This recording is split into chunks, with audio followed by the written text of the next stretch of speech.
14 फरवरी 2019 जम्मू कश्मीर का पुलवामा। सीआरपीएफ का एक काफिला पुलवामा से आगे श्रीनगर की तरफ बढ़ रहा और अचानक उसी काफिले पर एक आत्मघाती हमला होता है। उस हमले में मां भारती के 40 से अधिक जवान शहीद हो जाते हैं। जम्मू कश्मीर के तत्कालीन राज्यपाल सत्यपाल मलिक ने इस बात की सूचना जब गृह मंत्रालय को दी तो गृह मंत्रालय के एक बयान ने सत्यपाल मलिक को चौंका करके रख दिया। राज्यपाल होते हुए भी उन्होंने गृह मंत्रालय की और प्रधानमंत्री तक की आलोचना कर दी। सत्यपाल मलिक ने कहा कि मैंने तो गृह मंत्रालय को इस बात की सूचना दी, गृह मंत्रालय से मैंने कहा कि मुझे 5 एयरक्राफ्ट चाहिए और कुछ संसाधन चाहिए ताकि हम अपने जवानों को शहीद होने से बचा सके। बावजूद इसके गृह मंत्रालय ने हमको वो सुविधा मुहैया नहीं कराई। उन्होंने प्रधानमंत्री की भी आलोचना की। उन्होंने प्रधानमंत्री की आलोचना करते हुए यह कहा कि हमने जब प्रधानमंत्री से कहा साहब हमें गृह मंत्रालय से ऐसी चीजों की आवश्यकता है तो उन्होंने कहा कि तुम चुप हो जाओ। ऐसे सीधी कमर वाले नेताओं को आपने भारतीय राजनीति में अंतिम बार कब देखा था? साथियों नमस्कार, मेरा नाम अर्जुन है और इस खास पेशकश में मैं आपका बहुत बहुत स्वागत करता हूं। आज इस खास पेशकश में हम बातचीत करेंगे भारतीय राजनीति के चमकते दमकते सितारे के आज अस्त होने की एक लाजवाब कहानी की।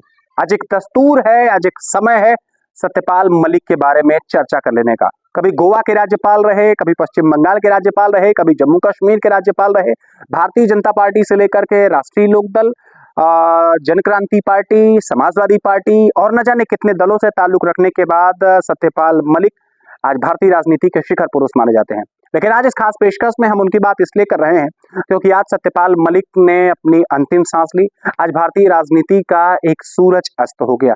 उनके पर्सनल असिस्टेंट ने इस बात की सूचना दी कि आज 1:30 को दोपहर सत्यपाल मलिक हम सबके बीच नहीं रहे। इस खास पेशकश में हम सत्यपाल मलिक के कुछ बयानों की चर्चा भी करेंगे। सबसे पहले 370 को लेकर के एक बयान की चर्चा करते हैं। धारा 370 जिस वक्त जम्मू कश्मीर से हटाई जा रही थी उस वक्त गृह मंत्रालय से कथित तौर पर गृह मंत्री का सत्यपाल मलिक के पास फोन आता है कि मलिक तुमको एक पेपर भिजवा जा रहा हूं और इसे किसी भी तरीके से विधानसभा से पास करवा देना और वहां जम्मू कश्मीर में हमको 370 हटानी है।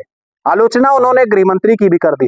एक दूसरा संस्मरण प्रधानमंत्री को लेकर के है। जब 2019 में पुलवामा हमला हुआ, एयरक्राफ्ट उन्होंने गृह मंत्रालय से मांगे, प्रधानमंत्री ने उन्हें चुप रहने के लिए कहा और उसके बाद उन्होंने प्रधानमंत्री की भी आलोचना कर दी। उन्होंने किसान आंदोलन में किसानों के समर्थन की बात कही और न जाने कितने ऐसे आंदोलन थे जिसका उन्होंने सत्ता में रहने के बावजूद बड़ा विरोध किया था। अब आप कहेंगे साहब सत्यपाल मलिक इतने अडिग और अच्छे नेता थे तो जरा उनके बारे में विस्तृत बताइए। दरअसल आपको बताते चले कि सत्यपाल मलिक का जन्म उत्तर प्रदेश के बागपत में हुआ था। 1946 को बागपत में जन्मे सत्यपाल मलिक जब 28 साल के हुए तो पहली बार उन्हें चौधरी चरण सिंह राजनीति में लेकर के आए और पहली बार 1974 में जब उन्होंने चुनाव लड़ा तो अपने प्रतिद्वंदी को 10,000 मतों से परास्त कर दिया। उसके बाद यह कारवां आगे बढ़ता चला गया। वो कई बार सांसद रहे, उसके अलावा राष्ट्रीय उपाध्यक्ष भी भारतीय जनता पार्टी के रहे। समाजवादी पार्टी के साथ उनका बड़ा लंबे समय तक ताल्लुकात रहा।